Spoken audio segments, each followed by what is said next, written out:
सिद्धेभ्यः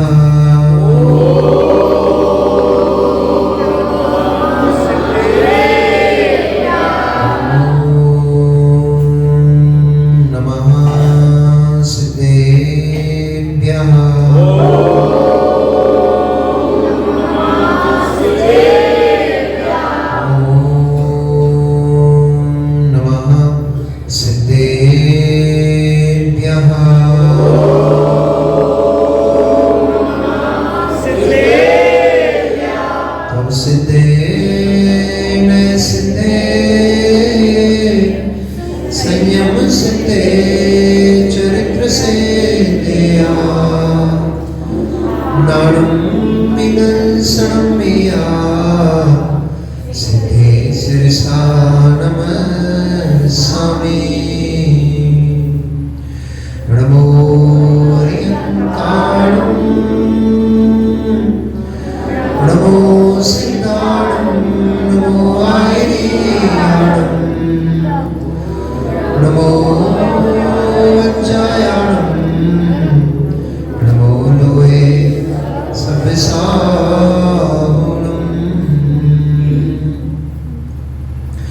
जबरी अनंत परम सिद्ध परमेष्ठी भगवान की जबरी अनंत 24 तीर्थंकर भगवान की आचार्य भगवंत कुंद कुंद देव की आचार्य भगवंत परम पूजनीय श्री विराट सागर जी महामुनि राज की परम पूजनीय आचार्य गुरुदेव श्री विशुद्ध सागर जी महामुनि राज की अहिंसामयी जैन धर्म की परम पूज्य श्री सांची सागर जी गुरुदेव की श्री विराट सागर जी गुरुदेव की मुनि संघ की जैन धर्म की मनुष्य वर्तमान शासन है भगवान वर्धमान स्वामी के शासन काल में हम सभी लोग जीवन में राजते हैं।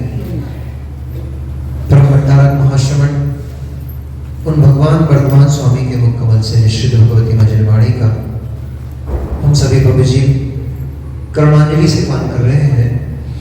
यह वाग्वादिनी यह भगवती मजनवाणी सभी जीवों का कल्याण करे, सभी जीवों का मोक्ष मार्ग प्रशस्त करे।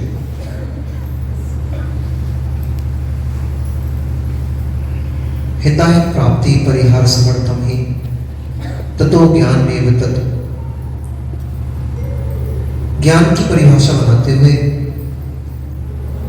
परीक्षमुख सूत्र में आचार्य भगवंत ने लिखा कि ज्ञान वही है जो हित में और अहित में भेद करके देख सके। हित और अहित में भेद ना कर सके वो ज्ञान ज्ञान नहीं, वो ज्ञान अज्ञान से ज्ञान को प्राप्त है। हमें क्या करना चाहिए, क्या नहीं करना चाहिए, क्या हमारे लिए योग्य है, क्या हमारे लिए अयोग्य है, यदि हम इस बात का ज्ञान नहीं कर पा रहे हैं तो फिर हमारे पास ये विवेक, ये बुद्धि, ये ज्ञान होने का औचित्य क्या है। इस विवेक को हमने बड़ी मेहनत से, बड़े पुरुषार्थ पूर्वक हमने इसको प्राप्त किया और इस बुद्धि को प्राप्त करने के बाद हम यदि उस बुद्धि का सदुपयोग नहीं कर पाए तो फिर उस बुद्धि के होने का कोई सार्थक कारण नहीं निकलता है, कोई सार्थक उपयोग नहीं निकलता है।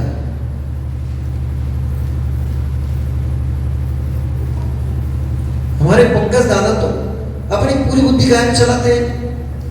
हम कैसे सुंदर घर बना लें, कैसे धन कमा लें, कैसे हम अपने परिवार का लालन पालन कर लें। अरे पंकज दादा तो उदाहरण है, सबसे कह रहे हैं क्योंकि हमारी बुद्धि इसमें चलती है। आज देखो हमारा पूरा का पूरा दिन का समय 24 घंटे हमारे पास है। पूरे दिन रात में 24 घंटे हमारे पास होते हैं। उन 24 घंटे का हम उपयोग किस किस कार्य में करते हैं? धन कमाने में, घर परिवार की व्यवस्था चलाने में, परिवार के संचालन में, पालने में। इसके अलावा हमने क्या किया बताओ?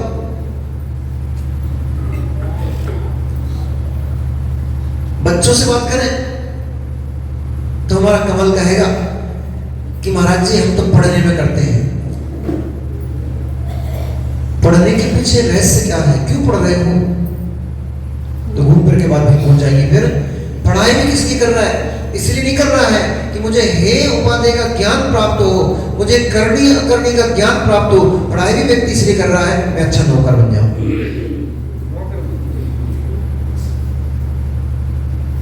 मैं एक अच्छा नौकर बन जाऊं ताकि अच्छी कमाई करूं। फिर उस कमाई का क्या करोगे? फिर उस कमाई का क्या करोगे? सुंदर कपड़े खरीदूंगा, सुंदर भवन बनाऊंगा, सुंदर कार खरीदूंगा, बैंक बैलेंस बनाऊंगा, महिलाएं हुई तो ज्वेलरी खरीदूंगी, साड़ी खरीद लेंगे।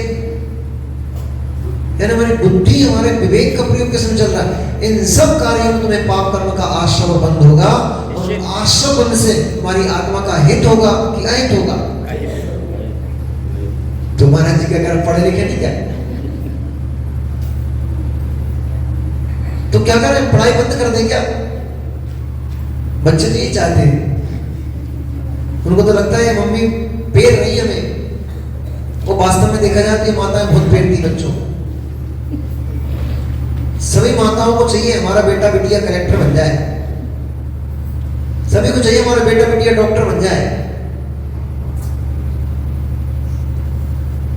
अच्छी बात है यदि आपकी ऐसी इच्छा है कि हमारा बेटा कलेक्टर बन जाए, डॉक्टर बन जाए, बहुत अच्छी बात है। परंतु उस अपने बच्चे की योग्यता भी तो देखो, उस बच्चे के अंदर कलेक्टर बनने की योग्यता है कि नहीं? तुम्हारे चाहने मात्र से, तुम्हारे चाहने से तो तुम्हारी शादी नहीं हुई, तुम्हारे चाहने से शादी हुई क्या? जैसा वर आप चाह रहे थे वैसा का वैसा मिल गया क्या? कोई को नहीं मिलता। गौरव भैया कहते ना तुम्हारी देवी से, हम भी वैसे ही मिले तुम्हें जैसा तुम्हारा भाग्य था। अब जैसा मिला है, अच्छा हो चाहे बुरा हो, मेरा पति मेरा, ऐसा घर में कहना, मेरा पति मेरा देवता है, ऐसा घर में कहा करो पति के सामने, तो प्रसन्न हो जाएगा। उसके सामने पता नहीं क्या क्या बोलती रहती हूँ, यहाँ पे बोल रहे मेरा पति मेरा देवता है, तो वो भी कहेगा मेरी पति मेरी देवी है। अब तुम रूप ऐसा बना लेती हो, उसको कहना पड़ता है मेरी पत्नी देवी तो है लेकिन व्यंतरणी है।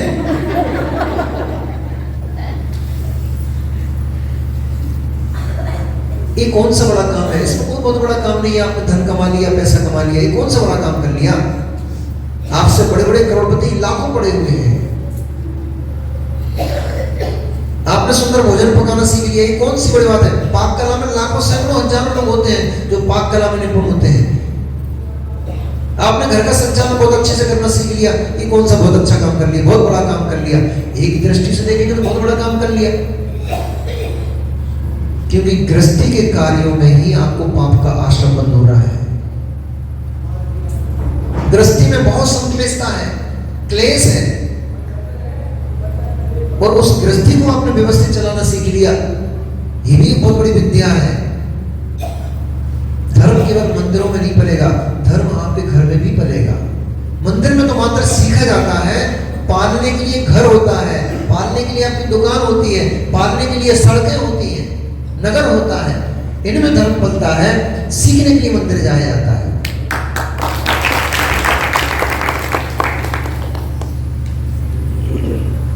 घर में आपकी कलह नहीं हो रही है, घर में यदि आपकी कलह नहीं हो रही, क्लेश नहीं हो रहा है, तो धर्म आपका अपने आप पल रहा है। धर्म यदि आपके घर में यदि आपके द्वारा मां ने बनाई सुंदर रोटी, वो मन भी कर रहा था खाने का। अभी सबके मन सबके में क्या चल रहा था? अरे यार, ये लाइट को भी अभी होना था क्या? ये माइक बंद अभी होना था क्या? जब रस आने लग जाता है तो किंचित विघ्न, किंचित उपद्रव बड़ा दुखदायी होता है। जनवाणी का दीपक भैया रस ऐसे ही है, समझ में आने लग जाए बस। ये लोग इसलिए दूर बैठे रहते हैं क्योंकि इसके पास नहीं, हमने इसका रस नहीं चखा है। एक बार ये लोग जनवाणी का रस चख लेना तो 100 काम छूट जाएंगे। दीप भैया के 100 काम छूट जाते हैं। परंतु भागे भागे पहुंचने कहा, चलो ये महाराज जी के पास चलना है। एक बार आनंद आने लग जाए, एक बार आनंद आने लग जाए, धर्म का आनंद एक बार आने लग जाए, फिर अपने आप जीव पाप भाव को छोड़ता है। लोग पूछते महाराज जी आज आचार्य होते यहां पर नीति सिखला रहे हैं क्या? नीति सिखला रहे हैं कि जीव को कल्याण अकल्याण के भाव में विवेक रखना चाहिए, उसे क्रोध नहीं करना चाहिए। आज क्रोध के त्याग का उपदेश दे रहे हैं। अब ये तो सबकी समस्या है और सबसे बड़ी समस्या है। मुझे नहीं लगता ऐसा कोई व्यक्ति होगा जिसको क्रोध नहीं आता होगा। कभी ना कभी किसी को कम किसी को ज्यादा। कोई पतले तवे होते, कोई मोटे तवे होते। पतले तवे मतलब जल्दी गर्म हो जाते, जल्दी ठंडे भी हो जाते। कुछ मोटे तवे होते हैं कि देर से गर्म होते और देर में ठंडे होते। तो कुछ ऐसे ही तवे होते हैं, तवा होता है ना रोटी बनाने वाला तवा, तो कुछ ऐसे तवे होते हैं एकदम पतले रहते हैं, चूल्हे पर चढ़ाते ही तुरंत गर्म हो जाता है और चूल्हे से उतारते ही तुरंत ठंडा भी हो जाता है। यानी निमित्त मिलेगा तो जैसे निमित्त मिला तुरंत उबल गया, थोड़ी देर में जरा में ठंडा हो गया।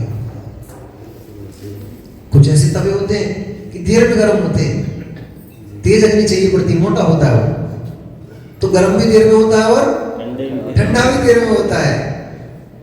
परंतु कुछ ऐसे भी तवे होते हैं जो कभी निमित्त मिलने पर गर्म तो हो जाते हैं, पर अल्प समय के लिए,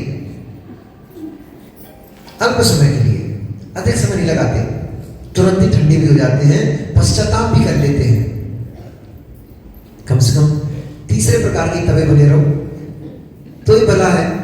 अब मालूम है निमित्त मिलता है, उस निमित्त के मिलने से काशायक परिणाम उत्पन्न हो जाते हैं, क्रोध उत्पन्न हो जाता है।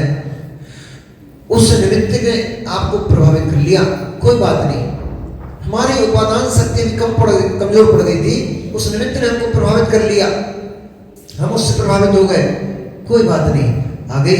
कम से कम इतनी कर लो कि जैसे ठंडे हो जाओ तुरंत कहो 10 मिच्छामि दुक्कडम, भैया मैंने तेरे ऊपर गुस्सा कर लिया, मैंने तेरे ऊपर कसाय कर लिया, अब वो तो हो गया, परंतु कसाय, ये मेरे जो क्रोध कसाय थी, ये न मेरे लिए भली थी न तेरे लिए भली थी, इसलिए अब मैं उसका प्रक्षालन करना चाहता हूं।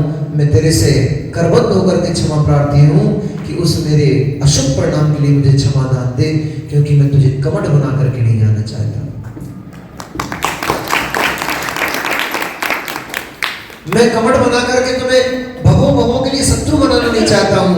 मेरी कमजोरी थी, भले ही उसने किया हो, क्योंकि आचार्य क्या लिख रहे हैं, मनुष्य की समस्त कामनाएं, तुम्हें जो हानि पहुंचाता है वह भले ही तुम्हारा वह तुम्हें प्रचंड अग्नि के समान भी जला रहा हो, तब भी अच्छा यही है कि तुम क्रोध से अपनी रक्षा करो। कोई तुम्हारा शत्रु है, मानव का बड़ा क्वेश्चन होता है आज लो आंसर कि महाराज जी हम तो शांत रहते, वो हमारे साथ ऐसा करते हैं, सबके साथ ऐसे ही होता है, ये शांति रहती है, दूसरे लड़ता है, अकेले में तो पहले भी नहीं लड़ता है, वो भी जगह ढूंढता है, पेड़ में सींग मारेगा, घूरे में सींग मारेगा, कहीं ना कहीं मारेगा, उसको भी दूसरा कुछ चाहिए होता है। बिना उसके तो बैल भी सींग नहीं मारता है, सांड भी सींग नहीं मारता है। माताओं, तो तुम्हारी जेठानी, तुम्हारी देवरानी तुम्हारे घर में लड़ाई है, तुम चुप ही रहती हो और वो लड़ाई करती रहती है, ऐसा हो सकता है क्या? एक व्यक्ति कभी लड़ नहीं सकता है, वो लड़ेगा भी, गुस्सा भी करेगा, तुम चुपचाप होकर बैठ जाओ, मूर्ति के जैसे बैठ जाओ। अब मूर्ति से कितनी देर गुस्सा करेगा व्यक्ति, चिल्लाएगा, चिल्लूगा, 2-4 बातें सुनाएगा, हम जवाब भी नहीं दे रहे, मुस्कुरा रहे उसको देख देख के, वो समझ में आ जाएगा उसकी, नहीं पागल हो क्या बोलेगा, ऐसे बोलेगा, मैं पागल हूं, तुम सुना रहा हूं, तो मुस्कुरा देना, तुम पागल तो ही सुना रहे, हम तुम्हारी बात सुन ही नहीं रहे, फिर ही तुम सुना रहे, मतलब पागल। ऐसा बोलना नहीं, बोलने का काम है, बोलना तो है नहीं कुछ भी, बोलना कुछ नहीं है, चुप रहना है वहां पर। कठिन नहीं, बहुत कठिन है, क्योंकि वहां मान कषाय तुरंत उत्पन्न हो जाती है। मैं क्यों सुनूं? हम कौन कमजोर है जो हम तुम्हारी बात सुनकर रहेंगे? तो आचार्य लोग क्या बोल रहे हैं? ये निसर्गज है।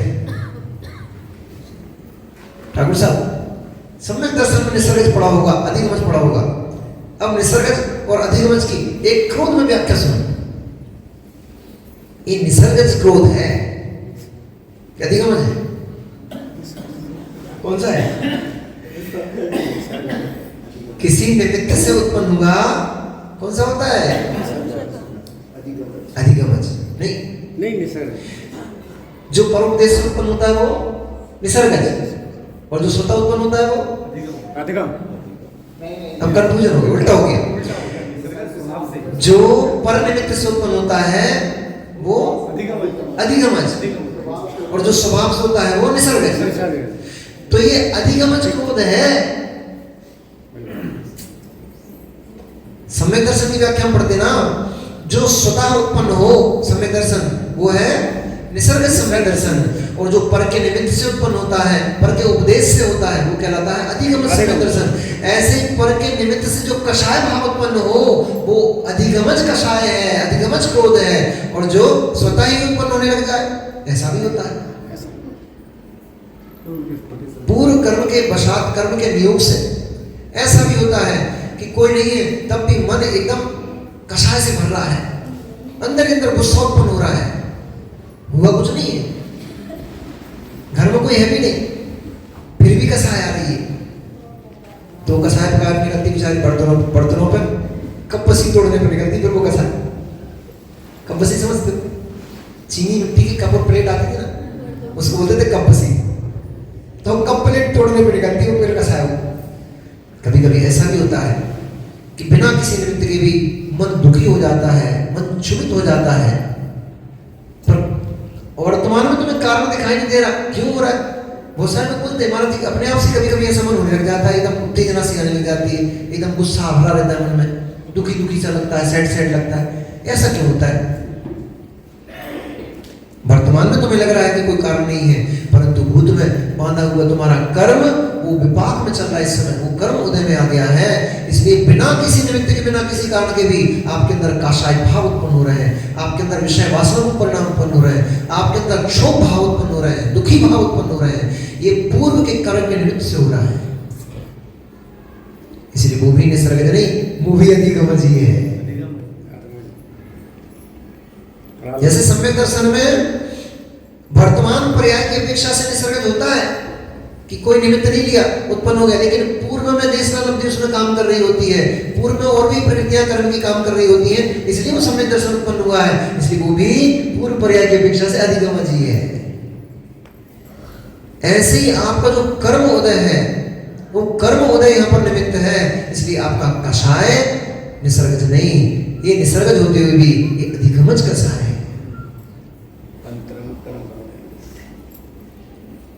अंतरंग में झुलसन भाव होता है,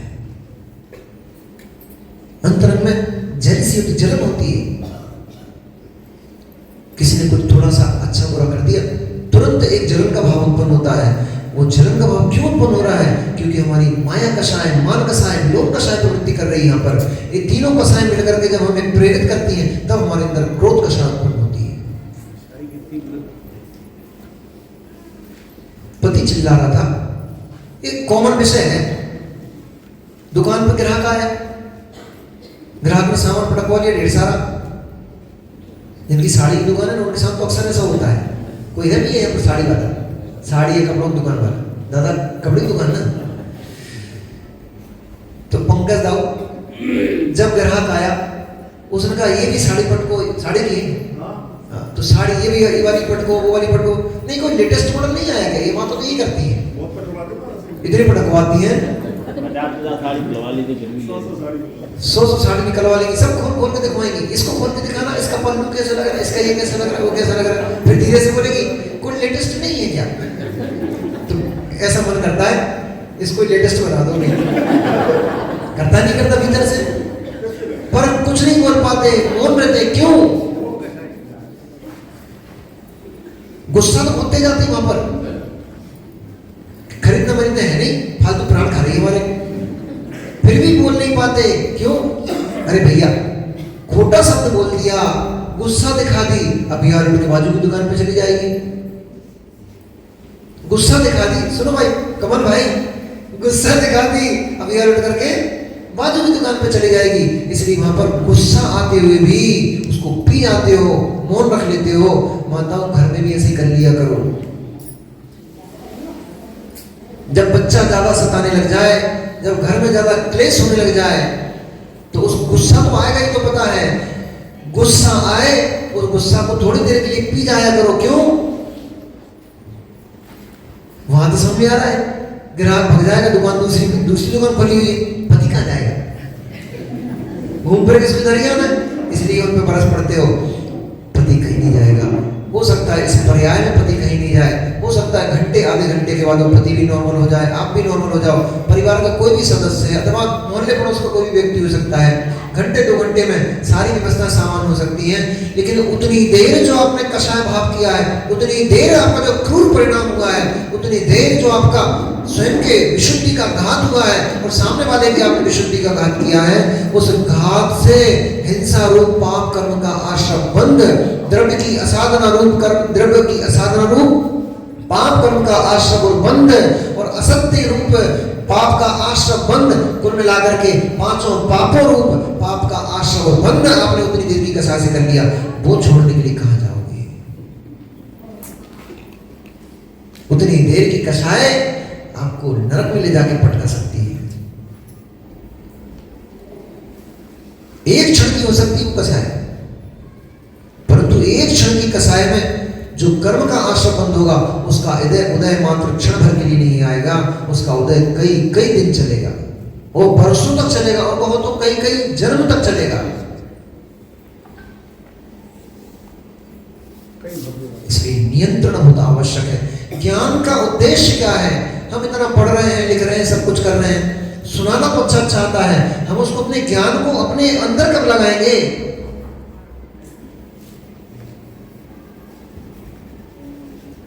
हम भी उपदेश दे रहे हैं आपको, ये आसान काम है। हम भी जो आपको बता रहे हैं ये बहुत आसान काम है, परंतु निमित्त मिलने पर भी कषाय उत्पन्न ही ना होने पाए, इसका नाम महाव्रत है। फिर कदाचित उत्पन्न हो भी जाए तो बुंदेलखंड में कहते हैं भैया कम से कम राय तो मत फेंक। बुंदेलखंड में कहते हैं बड़ा मजा आता है, बुंदेलखंडी सब सुनने में, ये हमारे विद्वान सारे खुश हो जाते हैं। फिर क्या कहते हैं? उत्पन्न हो भी जाए तो कम से कम भैया रायता तो मत फैलाओ, दुनिया के सामने मचाओ तो मत, उसको दबा के रख लो, थोड़ी देर दबा लो, थोड़ी देर नियंत्रित कर लो, वो कसाय शांत हो जाएगी, आपका घर बिगड़ने से बच जाएगा। ये नई नई बच्चियों के घर क्यों टूट रहे हैं? पहले नहीं टूटते थे। अध्यक्ष जी, आप जब युवा रहते, घर में तो क्लेश तब भी होता था लोगों के, अभी भी होता है, और कोई नई चीज थोड़ी है, ये तो प्राचीन अनादिकाल परंपरा है। क्लेश नहीं होता तो संसार बढ़ता कैसे? तो ये सब चीजें अनादिकाल से चली आ रही हैं। घरों में क्लेश, परिवारों में क्लेश, राग द्वेष रूप परिणाम, मोक्ष रूप परिणाम, लोभ रूप परिणाम, काषाय परिणाम, ये सब तो पुरानी परंपराएं हैं, अनादिकालीन परंपराएं चल रही है सब। परंतु फिर भी वर्तमान की अपेक्षा से देखा जाए तो आज से लगभग 25-30 साल पुरानी बात भी अगर आप करोगे तो डिवोर्स के पेपर्स, डिवोर्स के केसेस इतने अधिक नहीं आते थे। वर्तमान में 25-30 साल में मेरे देखते देखते केसेस बहुत क्यों बढ़ गए? जानते क्यों बढ़ गए? कि आप लोग हाईली एजुकेटेड हो गए। डिवोर्स को जानते ही नहीं पहले, क्योंकि आप किताबी ज्ञान तो आपने बहुत सारा ले लिया, पढ़ लिया है, क्षमताएं नष्ट होती चली जा रही हैं। लौकिक ज्ञान, व्यवहारिक ज्ञान हमारा नष्ट होता चला जा रहा है, धार्मिक ज्ञान हमारा नष्ट होते चला जा रहा है। इसलिए आज व्यक्ति कोई दूसरे को कुछ समझ ही नहीं रहा है। पत्नी के पास भी जॉब है, पति के पास भी जॉब है। जरा सी घर में किलकिल हुई, थोड़ी सी बातचीत हुई, तुरंत हाँ देखो हम तुम्हारे पिताजी का खा रहे हैं, हम खुद कमा रहे हैं, हम खुद खा रहे हैं। ये अहंकार भाव, मान का शिकार। पहले घर दिखता था, समाज दिखती थी। अरे भैया जरा सी कोई भी बातचीत हो जाएगी, अभी पूरे घर के बड़े सदस्यों को पता लग जाएगा घर में बड़े ही नहीं है। पहले घर में बड़े होते तो एक भय उत्पन्न होता था। ये बच्चियों को, आज की जो बच्चियां ना, इनको जरूर लगता है, आज की जो बहुएं हैं इनको जरूर लगता है कि भाई छोटा घर सुखी घर, दुखी घर। छोटा परिवार सुखी परिवार नहीं, छोटा परिवार दुखी परिवार। पहले कम से कम घर में दादा दादी होते थे, घर में माता पिता बड़े बुजुर्ग होते थे, पति पत्नी के बीच में झगड़ा भी हो जाता था तो वे कमरे के भीतर निपट लेते थे। वो कमरे का झगड़ा कमरे के बाहर नहीं आ पाता था। और मान लो एक दूसरे के प्रति ऐसा गुस्से का भाव उत्पन्न हो भी गया तो भी क्या, अब घर में दादी दादा के सामने तो बोलना बतियाना पड़ेगा ना। लड़ाई झगड़े हो भी जाए तो बोलते बतियाते रहो, बोलना बतियाना बंद मत करो। बोलना बंद हुआ, दूरियां बढ़ गई। अभी हमारा कमल दूसरी जगह लगा रहा है। कमल और कमल का मित्र ये विराट नगर से आया था, इनकी सोच विराट में जा रही है। ये लगा रहे हैं कि ये महाराज ने से बताई, मैंने फोन लगाया था, उसने फोन अटेंड नहीं किया, मुझे गुस्सा आ गया, मैंने 4 बात सुना दी, तब से हमारा थोड़ा बोलचाल बंद हो गया है, तो दूरियां बढ़ती चली आ रही। आज ही जाके सबसे पहले फोन लगा के सॉरी बोलूंगा और दूरियों को नजदीक में बदल देंगे। वहां नहीं लगाना भैया, समझ रहे हो? वहां नहीं लगाना, और श्याम वहां भी लगा लेना। वहां की तुम्हारा जी ने समझा दिया था कि घर का सामान घर में ही रहे, बाहर न जाए। श्याम लगा लेना तो भी तुम्हारा घर उजड़ने से बच जाएगा। इतनी सरलता हमारे अंदर पलने लग जाए, लड़ लो झगड़ लो, क्योंकि एक बकेट में बर्तन रखे होते हैं, उठाओ तो खड़खड़ाते हैं, आवाज तो करते ही, कोई दिक्कत नहीं। इतने में भी कोई दिक्कत नहीं है। इतना हो भी जाए तो भी गलत मत करना, कम से कम इतनी गुंजाइश बना के रखना, इतनी संत बना के रखना उसमें कि हाथ जोड़ करके एक दूसरे से क्षमा मांग सको। बोलना बतियाना बंद मत करना, बोल लेना। घर में झगड़ा हुआ, पति पत्नी के बीच में झगड़ा हुआ, 2 भाइयों के बीच में झगड़ा हुआ, दादा दादी जैसे सुन लिया तो उनने भी, परंतु उन्होंने खांस दिया, और खांस के जैसे वहां से निकले दोनों भाई चुप हो गए, पति पत्नी दोनों चुप हो गए, क्योंकि इतनी मर्यादा पहले होती थी। अरे भैया पिताजी आ गए, उनके आने मात्र से आपका झगड़ा समाप्त हो गया, और जो क्लेश बहुत बड़े रूप लेने वाला था वो क्लेश वहीं पे छोटे रूप में समझ गया। इसलिए घर में बड़े बुजुर्गों का होना बहुत आवश्यक है। कम से कम घर की बातें कमरों के भीतर रहती थी, रोडों पर सड़कों पर नहीं आती थी। अब जब से घर में बड़े बुजुर्ग नहीं रहते हैं, तब से जो बात थी वो गाली गलौज तक हो गई, और गाली गलौज से तो छोड़ो, अब तो चप्पल जूते तक हो गई। उधर से वो निकाल रहा है, इधर से ये निकाल रहा है, दोनों में बड़ा एक में दिए, और दूसरे दिन कोर्ट में, दूसरे दिन कोर्ट में खड़े पति पत्नी दोनों। एक बार एक पति पत्नी में झगड़ा हो गया, और विवाद की जड़ था उनका अपना बच्चा।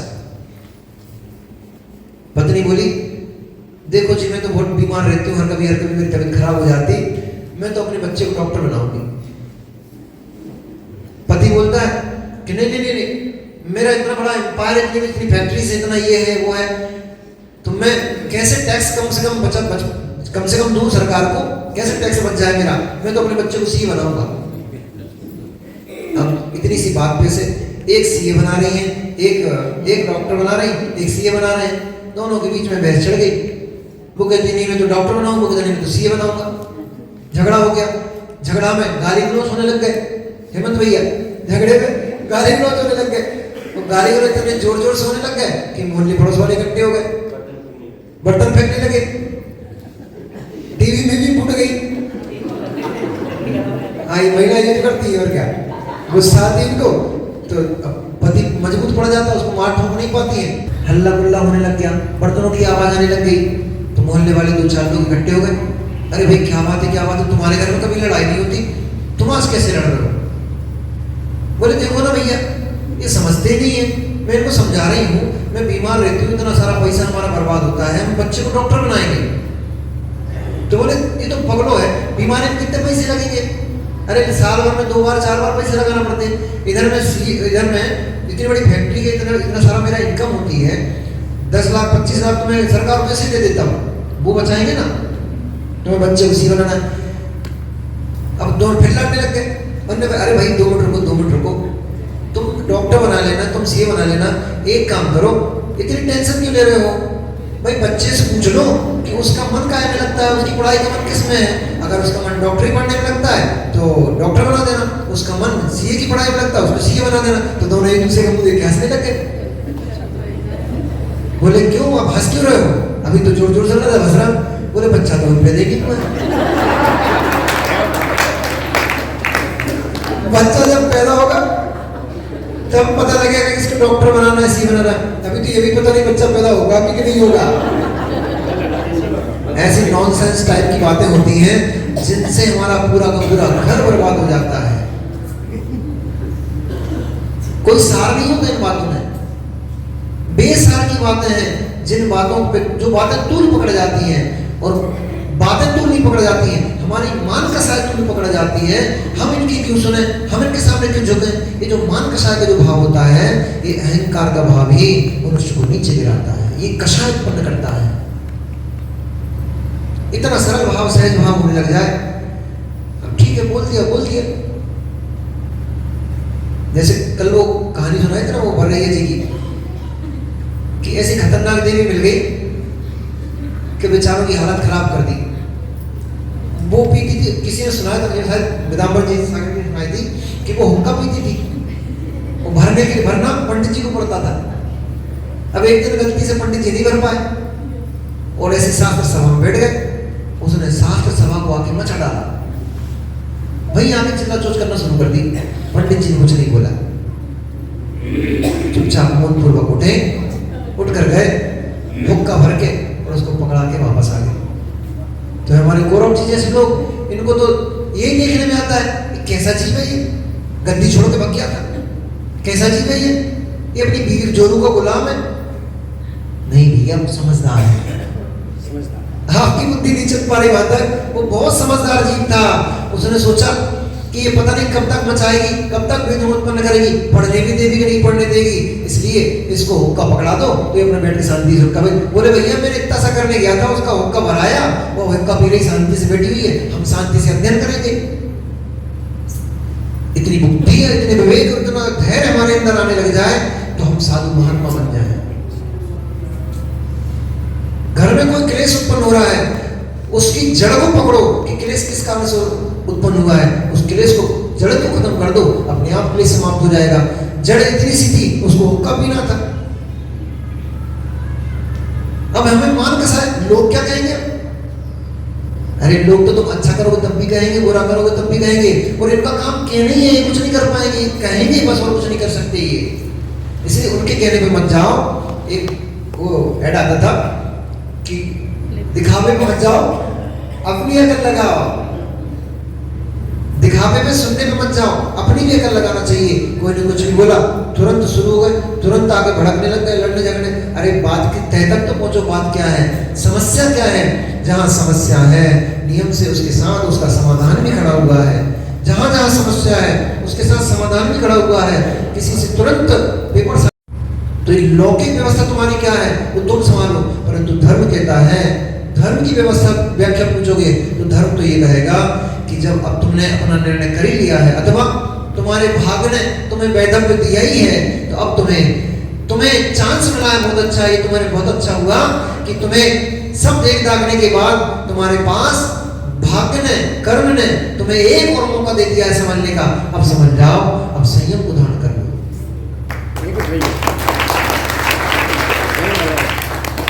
कितनी सारी आरिका ऐसी हुई हैं जिन्होंने वैधव्य बचपन में ही छोटी अवस्था में वैधव्य को धारण कर लिया, वैधव्य को प्राप्त हो गई।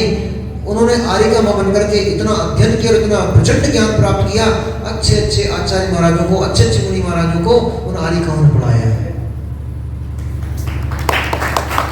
इसका नाम है ज्ञान की प्रकटता। इसका नाम है, सूत्र क्या था भैया महाराज जी? सूत्र क्या था?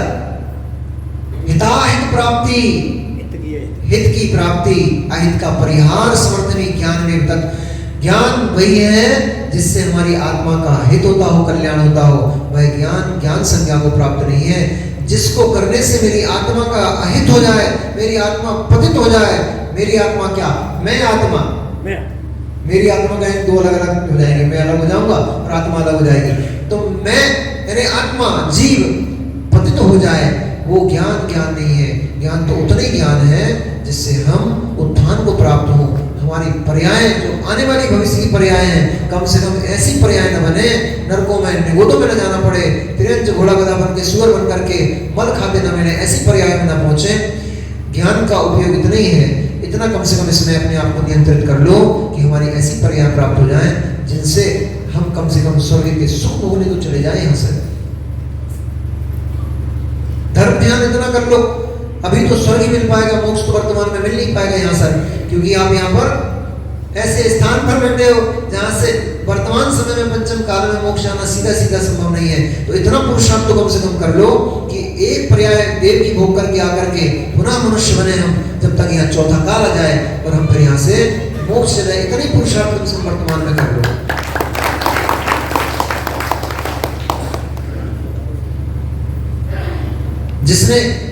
जिसमें चोट पहुंचाने की शक्ति है। एक सुंदर सूत्र यहाँ पर आचार्य भगवान प्रदान कर रहे हैं। सत्यम निग्रह शक्तो ही क्रोध त्यागाश शोभते यतः शक्ति विहीनस्य क्षांत्या क्षांत्या च किम भवेत्। झगड़ा भी करते हो तो भी बुद्धि से करते हो, ज्ञान से करते हो। किसी को मारने का भाव आएगा तो भी बुद्धि काम करती है, विवेक काम करता है, ज्ञान काम करता है। मां कितने गुस्सा आ जाए आपको अपनी संतान के ऊपर, कितनी गुस्सा आ जाए, आप छड़ उठा करके लोहे को उसके सर में मार देते हो क्या? क्यों गुस्सा आ रहा है ना बहुत तेज? आपको मालूम है ये लोहे की छड़ है, इसको सर पे उठा के मार दूंगी, इसका सर फट जाएगा, मेरा बच्चा मेरी गोद सुनी कर जाएगा। इसलिए इतना विवेक आपके पास है, मारती तो हो लेकिन उतना ही मारती हो जिससे उससे उसका मरण ना हो। ये विवेक काम कर रहा है कि नहीं कर रहा है? गुस्से में भी विवेक लगाते हो, गुस्से में भी, क्रोध करते हुए भी विवेक का उपयोग करते हो, ज्ञान का उपयोग करते हो। तो जब ज्ञान का काम निर्णय कराना है ही, तो फिर हम नितिन भैया ज्ञान से ऐसे निर्णय क्यों ना करें जिन निर्णयों से हमारा उत्थान हो। हम ऐसे निर्णय क्यों करें जिससे हमारा पतन हो? आचार्य मुझे यही समझा रहे हैं, जिसमें चोट पहुंचाने की शक्ति है उसी में सहनशीलता की भी शक्ति होती है। फिर हे मित्र, चोट पहुंचाने के कार्य क्यों करते हो, सहनशीलता के कार्य क्यों नहीं करते हो? जिसमें शक्ति कषाय करने की है उसी के भीतर शक्ति क्षमा दान देने की भी है। फिर कषाय करने का पुरुषार्थ क्यों करते हो, क्षमा देने का पुरुषार्थ क्यों नहीं करते हो?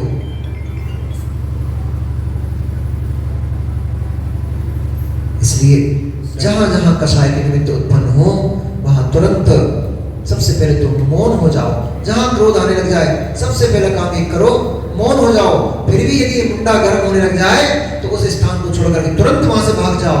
इसमें ये मत देखो कि हमें लोग कायर कहेंगे कि कैसा कहेंगे। अरे लोग तो ठीक है कहेंगे, लेकिन तुम्हारा भव बिगड़ने से बच जाएगा।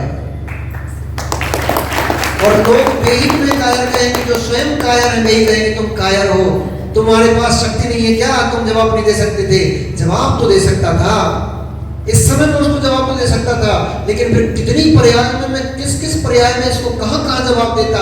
इसलिए इतनी सारी पर्याय में जवाब देने की सामर्थ्य मेरे पास नहीं है, इसलिए मैं यहाँ पर इसको जवाब नहीं दे रहा हूँ। मैं नहीं चाहता हूं कि मेरी अनंत अनंत पर्याय बिगड़ जाए, इसलिए मैं इस समय इसको जवाब नहीं दे रहा हूं। और मैं चाहता हूं मेरे साथ इस जीव की पर्याय खराब ना हो, इसलिए मैं इसको जवाब नहीं दे रहा हूं। हाँ भैया, हम कायर हैं, हम डरपोक हैं, हम भीरू हैं। हमें भय है कि हम अनंत अनंत पर्याय में न भटक जाएं। हमें डर है कि हम संसार में बड़े बड़े दुखों को न सहन करें। हमें भय है हम कहीं त्रेंच नरक गति में न पटक जाएं, इसलिए हमें भय लग रहा है, इसलिए हम लड़ नहीं रहे, इसलिए हम कोई जवाब नहीं दे रहे। सुन लिया? सुनने में अच्छा लग रहा है ना? अब सुनने में तो बहुत अच्छा लग रहा है, अब इसको जीवन में अपने उतारने का अपन पुरुषार्थ करेंगे। हमें ये भी पता है एक दिन में काम नहीं बनेगा, इस सूत्र एक दिन में काम नहीं करेगा।